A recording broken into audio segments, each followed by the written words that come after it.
దేవునికి స్తోత్రం. దేవుని వాక్యాన్ని ధ్యానం చేసుకుందాం.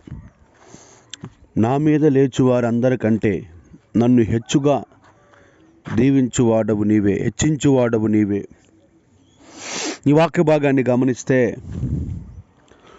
మన మీదకి అనేకమైన మనుషులు మన మీదకి వస్తూ ఉంటారు, ఉట్టిపడినానికే వస్తూ ఉంటారు.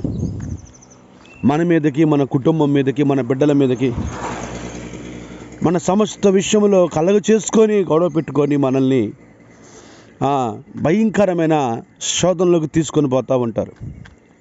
అయితే దేవుడు చెబుతున్నాడు, నీ మీదకి ఎంతమంది లేచినా, ఎంతమంది నీ కుటుంబం మీదకి పన్నాగం పన్నినా నేను వాళ్ళందరినీ అనగగొట్టి నేను నిన్ను హెచ్చిస్తాను, నేను నీ కుటుంబాన్ని హెచ్చిస్తాను. ఎందుకంటే మనుషులు కృంగతీస్తారు, దేవుడు పైకి లేవనెత్తుతాడు. దేవునికి స్తోత్రం కలుగును గాక. ఈరోజు ఏ స్థితిలో నువ్వు కృంగిపోయినా నా ప్రభు లేవనెత్తుతాడు. అందరికన్నా నిన్ను హెచ్చుగా చేస్తాడు. కుటుంబంలో, సమాజంలో ఒకవేళ తక్కువగా నువ్వు కనిపించవచ్చు, నీ స్థితిగతులు మార్చగలిగేది ప్రభు అయిన యేసుక్రీస్తు. ఆయన నమ్ముకో, ఆయన నందు విశ్వాసం ఉంచు.